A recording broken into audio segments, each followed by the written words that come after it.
Film dibuka dengan prolog seorang pria bernama Hank yang menceritakan tentang kunci kebahagiaan. Menurut mendiang ayahnya, ada beberapa hal yang mesti orang-orang miliki jika ingin hidupnya sempurna. Pertama, pasangan yang setia. Kedua, pekerjaan atau penghasilan yang cukup. Dan yang ketiga adalah dihormati oleh tetangga maupun kerabat.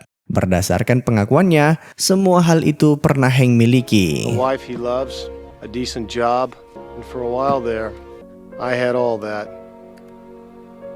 Hey, Carl. Hey, Happy New Year, Hank. Kebahagiaannya semakin sempurna karena sebentar lagi Hank akan dikaruniai seorang anak. Namun ada satu hal yang membuatnya selalu gelisah, yaitu ketika harus bertemu dengan kakaknya yang bernama Jacob. Bagaikan langit dan bumi, kedua orang ini punya karakter yang bertolak belakang.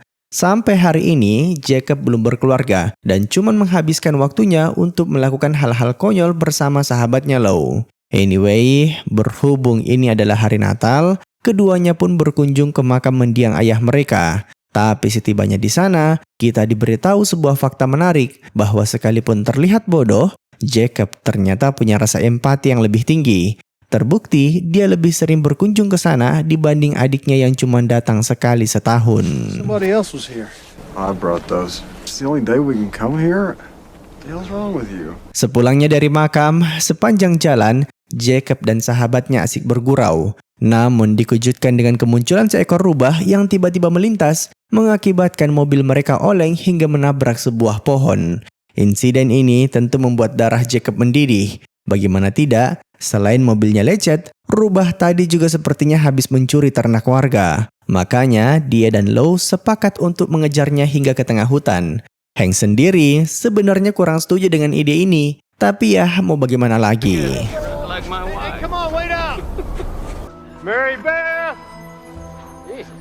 Di tengah perburuan, Lou coba menjahili Hank yang seringkali terlihat serius. Namun alih-alih terpancing, pria itu justru menanggapinya dengan tenang, yang membuat Lou akhirnya semakin kesal hingga melempar sebongkah es untuk melampiaskan emosinya. Dan siapa yang menyangka, tindakan konyol tersebut malah mengantarkan mereka pada sebuah harta karun. Shit, that's an airplane.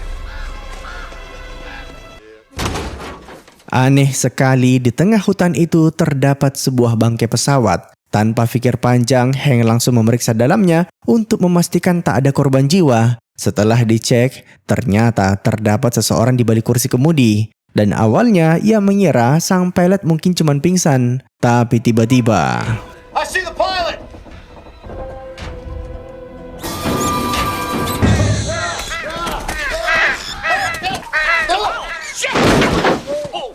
Setelah melihat apa yang ada di dalam pesawat, Jacob segera menarik saudaranya untuk keluar sambil menyeret sebuah tas besar yang sejak tadi menghalangi pintu masuk. Penemuan jasad tadi membuat Hank gemetaran, tapi belum sempat menenangkan diri, tiba-tiba Lou berteriak karena tas yang mereka geser tadi ternyata berisikan uang jutaan dolar.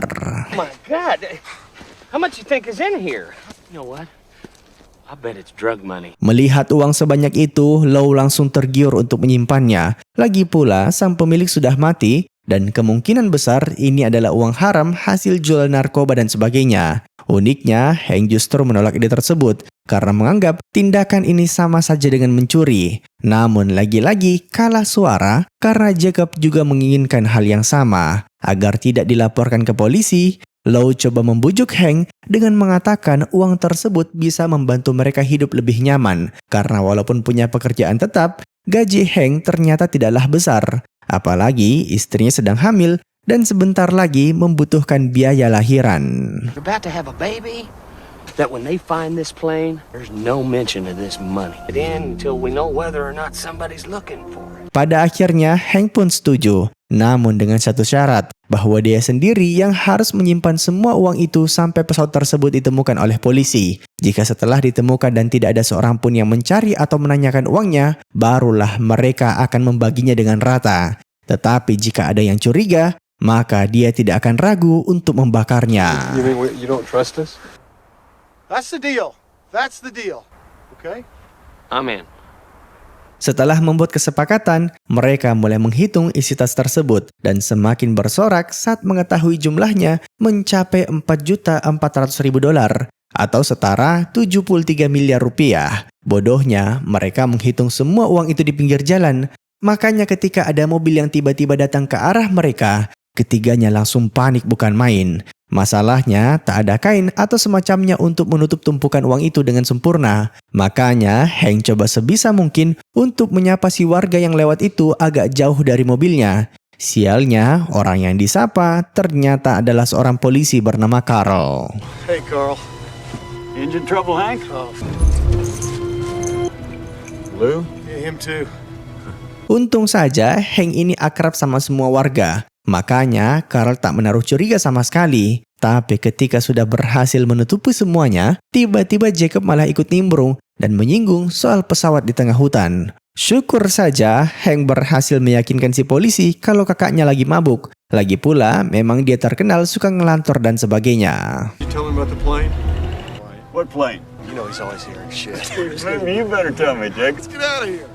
Call me, Carl. Happy New Year. Dalam perjalanan pulang, Hank marah besar dan menegur keras tindakan ceroboh Jacob yang nyaris membongkar rahasia mereka. Jika sampai polisi mengetahui soal uang tersebut, sudah pasti ketiganya akan berakhir di penjara. Karena itu, ia menegaskan bahwa semua ini tak boleh diketahui oleh siapapun, termasuk istri Lou yang bernama Nancy. We decided safe to keep it, but not before then.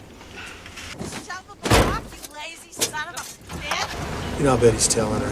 Yeah, that guy can't keep a secret. Munafik mungkin adalah kata yang tepat untuk menggambarkan sikap Hank. Karena setibanya di rumah, bukannya merahasiakan hal ini dari istrinya, dia malah coba membocorkan semuanya. Dan awalnya, Sarah mengira itu semua cuma omong kosong. Karena kalaupun beneran, responnya percis seperti Hank tadi. Menganggap harusnya uang itu dilaporkan ke pihak yang berwajib. Tapi pandangan tersebut seketika berubah ketika Hank memperlihatkan isi tasnya. It's real.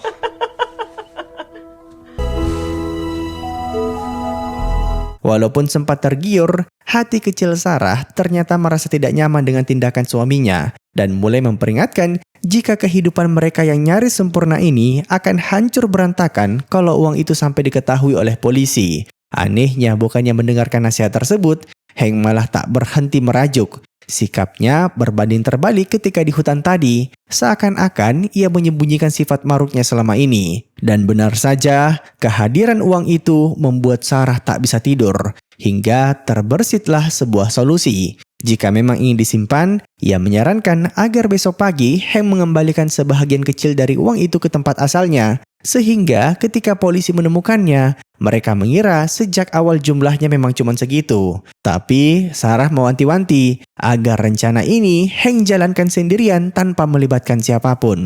That way when they find the plane, they'll assume nobody's been there yet. You'll have to go in the morning so when it storms later, it'll cover your tracks. Sayang sekali Hank ingkar janji karena keesokan paginya malah mengajak Jacob untuk ikut bersamanya. Tapi tentu saja dia berusaha menyembunyikan motif utama mengapa mereka kembali ke sana. Bilangnya sih ingin memperbaiki posisi dari jasad sang pilot yang terlanjur digeser kemarin. Anyway, alasan utama mengapa Hank terpaksa mengajak kakaknya tak lain karena harus ada satu orang yang berjaga di mobil. Seandainya ditinggalkan begitu saja di pinggir jalan, bisa-bisa warga akan menaruh curiga.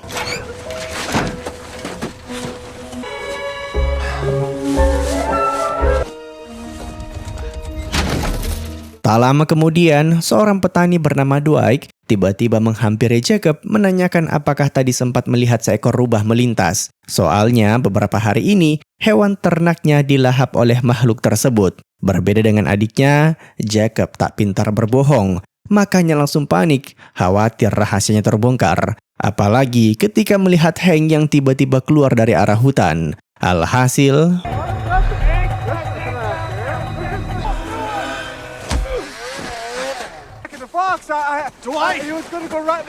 yap, saking paniknya, Jacob nekat memukul kepala Dwight hingga tak sadarkan diri. Lucunya, di sini mereka malah mengiranya telah mati, yang pada akhirnya membuat Jacob semakin histeris. Sedangkan adiknya langsung memutar otak, mencari cara agar bisa menutupi insiden tersebut. Kebetulan tak jauh dari sana terdapat sebuah jembatan. Hank pun terbersit sebuah ide. ingin memanipulasi kematian Dwight seakan-akan akibat kecelakaan. Tapi sebelum itu, Jacob diperintahkan agar duluan ke sana menggunakan mobil, sedangkan dia sendiri akan menyusul dari belakang menggunakan motor salju sambil membawa jasad Dwight. Namun baru juga jalan, tiba-tiba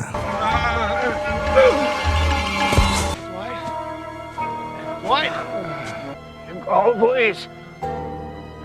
bukannya bersyukur karena korbannya masih hidup, Hank malah panik, khawatir jika Dwight akan melaporkan kakaknya ke polisi yang mengakibatkan rahasia mereka terbongkar. Demi menutupi itu semua, pria yang terkenal ramah ini nekat melakukan pembunuhan lalu memanipulasi kematiannya seperti yang direncanakan tadi.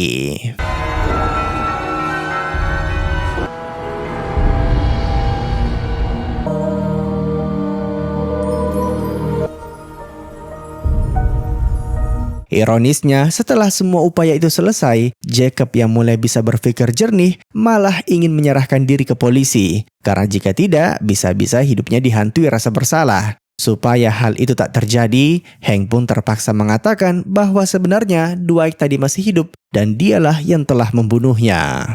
You didn't kill him. He was alive when you left. I smothered him.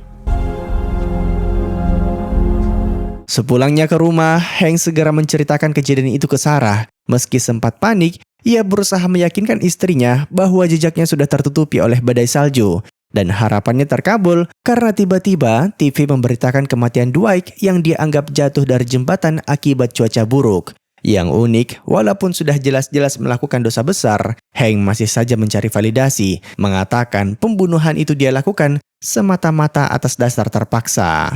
Would you have done the same thing? I just need to know if it's possible. Keesokan siangnya, Jacob meminta Hank agar datang ke peternakan mendiang orang tua mereka yang sebenarnya sudah lama disita oleh bank. Setibanya di sana, ia pun menyampaikan keinginannya untuk kembali mengelola lahan tersebut. Jacob meminta agar hutangnya segera dilunasi menggunakan uang yang mereka temukan kemarin. Tetapi permintaan itu Hank tolak karena menilai kakaknya kurang kompeten sebagaimana mendiang ayah mereka dahulu. Lagi pula, keduanya sudah sepakat untuk kabur keluar kota setelah uang itu dibagikan. Karena jika tidak, bisa-bisa penduduk desa curiga akan kekayaan mereka. Mendengar pernyataan itu, Jacob langsung naik pitam dan mengatakan sebuah rahasia yang ternyata telah lama dipendamnya. Alasan utama mengapa orang tua mereka bangkrut tak lain karena semua dananya dipakai untuk membiayai pendidikan Hank hingga jadi sarjana. Sayangnya, anak yang diharap ternyata tak tahu diuntung. Spend it all on the farm? 4 years of college, bud. What do I get? This is where I want to be. Di hari yang sama, Hank juga dipanggil istrinya ke perpustakaan tempatnya bekerja. Sarah akhirnya berhasil mencari tahu asal-usul uang tersebut. Berdasarkan berita di koran, belum lama ini terjadi penculikan anak seorang miliuner dan kedua pelakunya meminta tebusan sejumlah 4,4 juta dolar. Percis seperti yang mereka temukan. Informasi ini tentu saja membuatnya sedikit lega karena setidaknya uang itu bukan milik bos mafia apalagi pimpinan kartel.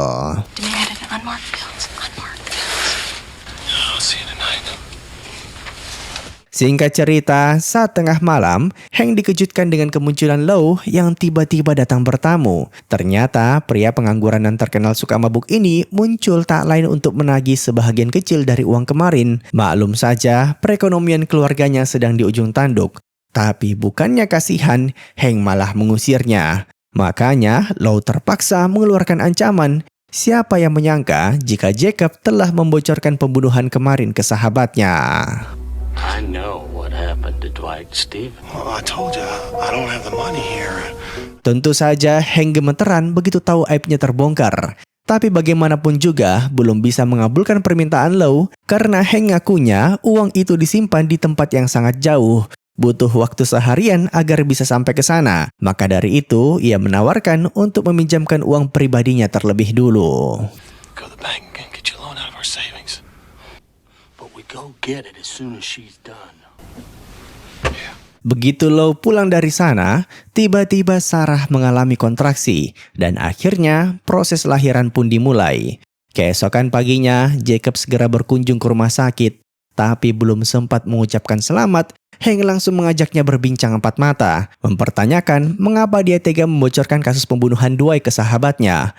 Agar hal ini tak terulang kembali, ia mengancam akan meninggalkan Jacob jika masih berinteraksi dengan Lou. Jujur saja, permintaan ini terasa sangat berat karena semua warga desa tahu hanya Lou yang mau berteman dengannya selama ini. Tetapi apa boleh buat, darah lebih kental daripada air, sehingga ia pun terpaksa menuruti permintaan adiknya. We're all in this together, man. You had to pick right now. Me or Lou? I'd pick you. You're my brother.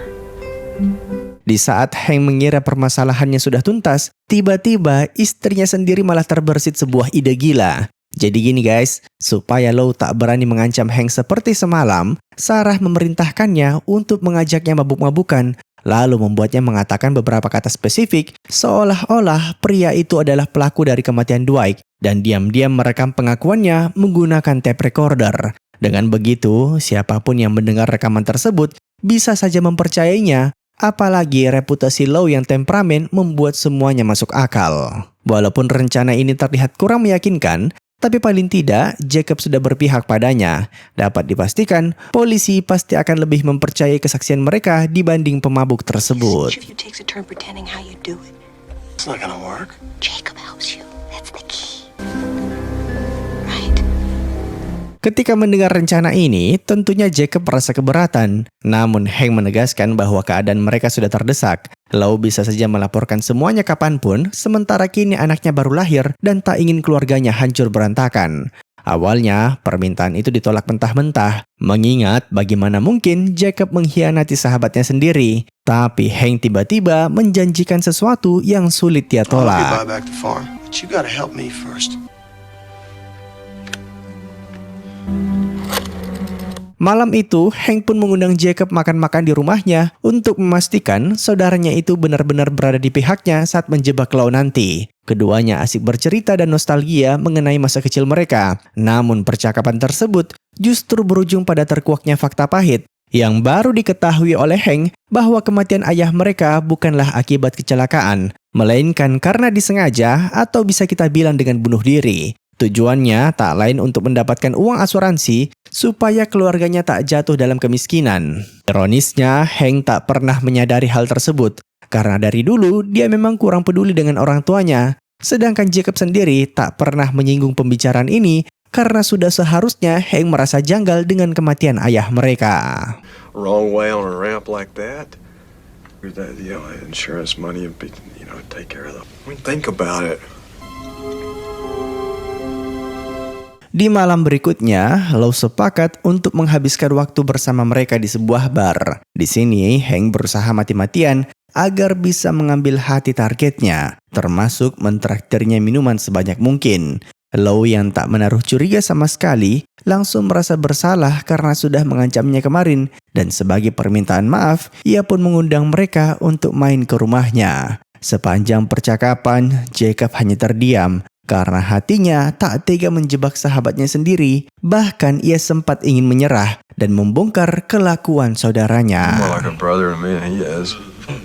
Yeah, that's what you wanted, wasn't it, Hank? You wanted me to pick sides. We should have done that.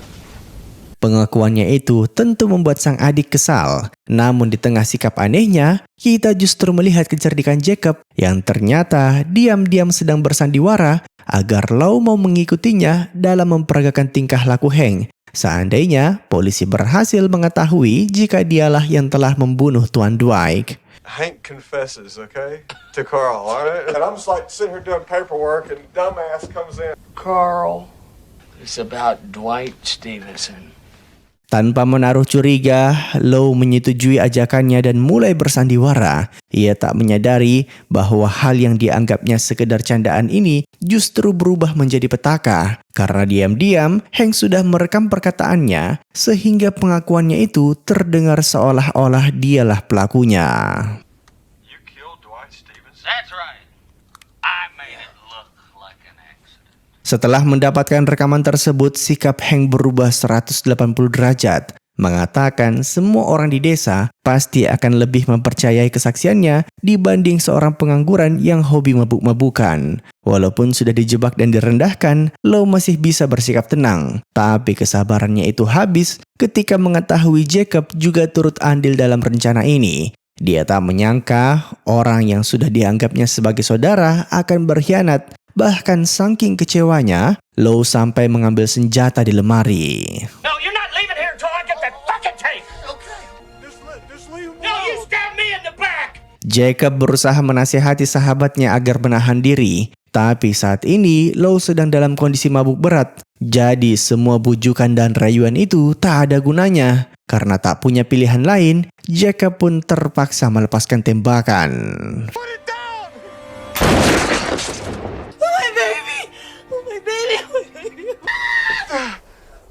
Jacob tadinya cuma berniat untuk melumpuhkan sahabatnya, tapi ternyata tembakan itu mengenai organ vital Low dan menewaskannya di tempat. Kacaunya semua perseteruan ini disaksikan oleh istri Low yang bernama Nancy dan bukannya merasa bersalah. Hank malah mencari cara agar wanita itu mau tutup mulut di kemudian hari, mengiming-iminginya dengan uang banyak, tapi dia lupa tak semua hal bisa dibeli. Nancy yang emosi menuntut balas dendam, tapi Hank berhasil merebut senjatanya. Alhasil, Take it easy. Oh, what happened? It was self-defense. No, wait. Okay. Hank segera membuat situasi seolah-olah kematiannya dikarenakan perkelahian rumah tangga. Kebetulan, Low dan istrinya memang terkenal sering cekcok. Dan begitu TKP sudah berhasil dimanipulasi, ia pun segera menelpon polisi, seakan-akan tak sengaja menemukan mereka yang sudah bersimpah darah. Hello, yes, there's been a shooting. They're both dead. Oh, God, please hurry. Tak hanya itu, Hank juga membujuk Jacob agar menyamakan kesaksian mereka. Tapi sepanjang percakapan, saudaranya hanya terdiam bisu. Bagaimana tidak, malam itu sahabatnya mati di tangannya sendiri. Berulang kali Hank mendikte apa yang Jacob harus ucapkan ketika polisi nanti tiba. Namun karena kurang fokus, ujung-ujungnya kakaknya itu sempat tak sengaja mengatakan kalau dialah yang telah menembak mati Low dengan alasan membela diri setelah Nancy ditemukan tak bernyawa. Untungnya, Hank berhasil memperbaiki kesalahpahaman ini di hadapan polisi dan ironisnya, tak satupun dari mereka yang curiga karena sejak awal pria ini punya reputasi yang sangat baik. It might have seemed that way to Jacob that I was running outside. Go home, Hank. I think we've got what we need for right now. Setelah kejadian mengerikan itu, Hank masih bisa menjalani kehidupannya seperti biasa, seolah-olah tak terjadi apa-apa. Bahkan ia menghadiri upacara pemakaman Low tanpa rasa bersalah sedikit pun, berbeda dengan Jacob yang justru mengalami depresi berat. Kepergian Low benar-benar membuatnya merasakan kesepian yang luar biasa. Dan singkat cerita, keesokan malamnya, Detektif Carl tiba-tiba mengunjungi kediaman Hank. Awalnya ia panik mengira polisi berhasil menemukan kejanggalan dari kesaksiannya kemarin. Tapi ternyata dia datang tak lain untuk mengantarkan kakaknya yang ditemukan pingsan di kediaman mendiang sahabatnya. Found him inside the house, passed out in an armchair. Oh, what the hell were you thinking about? Huh? Hank segera merawat kakaknya yang masih terguncang atas kematian sahabatnya. Namun sikap tenangnya itu justru membuat Jacob semakin bingung. Ia heran melihat adiknya bisa bersikap biasa saja setelah melakukan pembunuhan, sementara dirinya merasa tenggelam dalam lautan dosa. Hank, do you ever feel evil? I do. Keesokan harinya, Hank mengantar kakaknya kembali ke kediaman Low untuk mengambil mobilnya yang ketinggalan. Namun sebelum berpisah, Jacob sempat bertanya, apakah jika kaya raya nanti, akankah ada wanita yang mau menikah dengannya? Karena jauh di lubuk hatinya, dia hanya ingin memiliki sebuah keluarga. Inilah alasan mengapa pria ini begitu terobsesi untuk mengambil kembali lahan perkebunan mendiang ayahnya. Ia berharap dengan memiliki harta dan status, maka seorang wanita akan tertarik padanya. Dan tak lagi harus menjalani hidupnya dalam kesepian. I'm gonna be happy now, right? We all are. Just a normal woman, you know.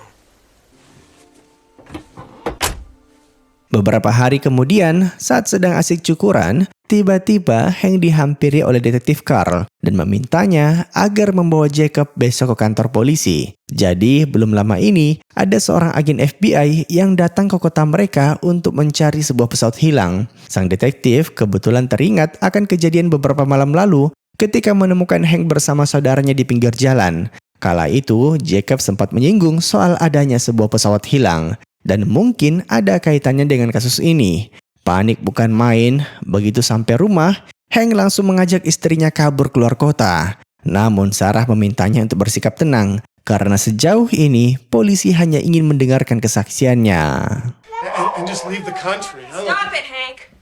There's Lou and You've Nancy. got to remember how people see you. Nobody would ever believe that you'd be capable of doing what you've done. Sesuai arahan sang istri, keesokan harinya Hank membawa Jacob ke kantor polisi. Saat ditanya soal pesawat tersebut, mereka ngakunya cuma sempat mendengar suara benturan di tengah hutan tapi tidak tahu lokasi pastinya. Semua kebohongan ini berhasil menipu sang detektif.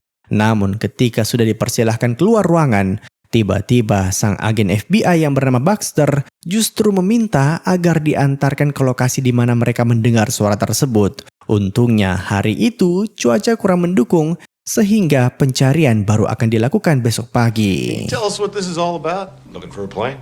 Doesn't make sense. Sesampainya di rumah, Hank menceritakan semuanya. Tapi istrinya merasa ada yang janggal. Soalnya si agen FBI tadi bilangnya pelaku yang mereka cari kabur menggunakan pesawat setelah merampok beberapa bank. Sarah merasa itu mustahil karena semua uang di tas yang mereka temukan kemarin isinya pecahan besar. Sedangkan kalau beneran merampok bank harusnya ada pecahan lain. Disinilah ia berasumsi jangan-jangan orang itu bukanlah agen FBI, melainkan komplotan penculik kemarin. Soalnya salah satu dari mereka memang infonya berhasil melarikan diri menggunakan kendaraan yang berbeda. Today was skinnier. He didn't have a beard. But if he's really from the FBI. Masalahnya, tak ada waktu untuk memastikan apakah dia agen sungguhan atau bukan. Tapi jika seandainya teori Sarah benar, maka nyawa Hank dalam bahaya. Begitu pesawat itu ditemukan, Baxter pasti akan menghabisi semua saksi di lokasi. Makanya sang istri menyarankan agar Hank besok pura-pura sakit. Namun bukannya mendengarkan nasihat tersebut, dia malah ngotot untuk pergi. Lagi pula, sejauh ini, setiap kali menuruti saran Sarah, selalu saja berujung petaka, bahkan sampai memakan korban jiwa. Maka dari itu, dibanding persoalan ini semakin rumit, tadinya Hank sudah ingin mengembalikan semua uang temuan itu ke tempat asalnya. Namun Sarah langsung histeris. Akhirnya ibu anak satu ini menunjukkan watak aslinya dan mengakui bahwa sudah lama dia mendambakan hidup sebagai konglomerat. Menurutnya hanya ini satu-satunya cara agar mereka bisa mencapai mimpi tersebut. The same meals over and over again. You think that's gonna make me happy? Give him, Hank. Stop it! Sekalipun terdengar aneh, tapi teori Sarah semalam mungkin ada benarnya. Makanya sebelum si Agent Baxter tiba di kantor polisi, Hank mulai mengajukan beberapa pertanyaan ke detektif Carl, seperti apakah orang ini sempat menunjukkan rencananya atau tidak. Di sisi lain, sejak tadi pagi, Sarah sibuk menelpon kantor pusat FBI untuk memastikan apakah Baxter agen palsu atau bukan. Dan siapa yang menyangka dugaannya ternyata benar. Ia pun coba memperingatkan suaminya melalui telepon. Sayang sekali, semua sudah terlambat karena Baxter telah tiba di lokasi. It's him, Hank. Come home. You gotta get out of there. What about Carl? Everybody ready to roll? Sleep. Hank, you come home, okay? Please, babe. Kalau mundur sekarang, bisa-bisa si penjahat itu mencurigainya. Makanya Hank punya rencana lain. Ketika sudah akan berangkat, ia pura-pura ketinggalan barang di ruangan Carl tadi. Dan sekembalinya ke sana, Hank berhasil mencuri sebuah pistol. Tapi masalahnya, kesulitan untuk memastikan amunisi mana yang cocok untuk senjata tersebut.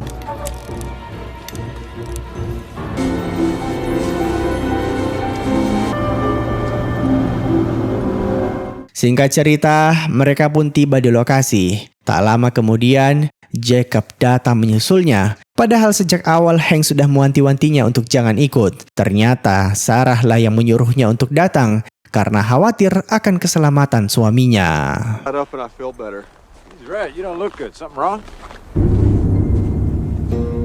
Keempat orang itu pun mulai berpencar, menyisiri hutan yang diselimuti salju. Jujur saja, Hank berharap tak satu pun dari mereka yang berhasil menemukan bangkai pesawat tersebut. Tapi tak lama kemudian, tiba-tiba terdengar suara tembakan. Dan ternyata itu berasal dari Carl sebagai tanda bahwa dia telah berhasil menemukannya. Hank segera berlari ke arahnya sambil memperingatkan jika Baxter adalah agen bodong. Sayang sekali, sampai akhir peringatan itu tak diindahkan. Alhasil, What are you talking?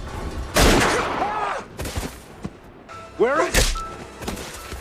melihat gelagat Hank yang mencurigakan, Baxter langsung paham kalau keberadaan uang itu telah terbongkar. Ia pun memerintahkannya agar segera mengeluarkan uang tersebut dari dalam pesawat. Nah, kesempatan ini langsung Hank manfaatkan untuk mengisi peluru di senjata curiannya. Dan setelah berusaha mati-matian mencari amunisi yang pas, akhirnya... Okay, I've got it. Awalnya, Baxter sok jagoan karena mengira warga desa seperti Hank tidak akan punya nyali untuk melepaskan tembakan. Namun itulah kesalahan terbesarnya. Karena faktanya, sejak dibutakan oleh uang, orang ini sudah berubah menjadi psikopat. You're not the cold-blooded type, are you, Mr. Mitchell? Tak lama kemudian, Jacob menyusul ke TKP. Betapa terkejutnya dia saat menemukan adiknya sudah kembali memakan korban. Dan bukannya merasa iba akan kematian Carl, Hank lagi-lagi sibuk menyusun kesaksian palsu. Pemandangan ini membuatnya benar-benar muak. Jacob yakin sampai akhir uang itu hanya akan membawa bencana. Kalaupun berhasil dinikmati, pastinya mereka akan dihantui rasa bersalah. Dibanding melanjutkan hidupnya seperti ini, ia pun meminta saudaranya agar sekalian menghabisi nyawanya saat itu juga. Tapi tentu saja, Hank langsung menolak permintaan tersebut. Meski demikian, tekad Jacob ternyata tak goyah sama sekali. Ia bahkan mengancam akan mengakhiri hidupnya sendiri jika keinginannya tak dipenuhi. Alhasil, Make it look like the bad guy did it, Hank. I'm not afraid. It's perfect. Stop that, Jacob. It's. I'll do it, Hank. If you don't. No. I'm telling you, I will. Jacob. Oh, Jacob. tak lama setelahnya, polisi tiba di TKP. Hank pun segera diamankan untuk diinterogasi. Namun kali ini, 2 agen FBI sungguhan yang akan memberodongnya dengan banyak pertanyaan. Walau demikian, reputasinya sebagai warga teladan kembali berhasil membuatnya lolos dari jeratan hukum.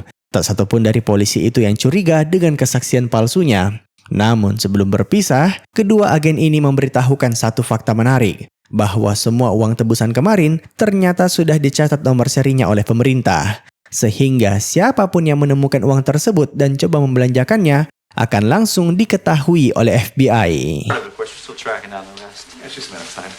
Well, now it's simply a matter of waiting for the numbers to turn up. Tanpa pikir panjang, sesampainya di rumah, Hank langsung membakar semua uang tersebut. Berulang kali Sarah memohon agar mereka mempertimbangkannya kembali. Tapi suaminya sudah muak dengan kebohongan ini. Baginya, uang itu hanyalah kutukan, pembawa sial yang merenggut nyawa banyak orang dan mengubah kepribadian mereka. Please, Hank!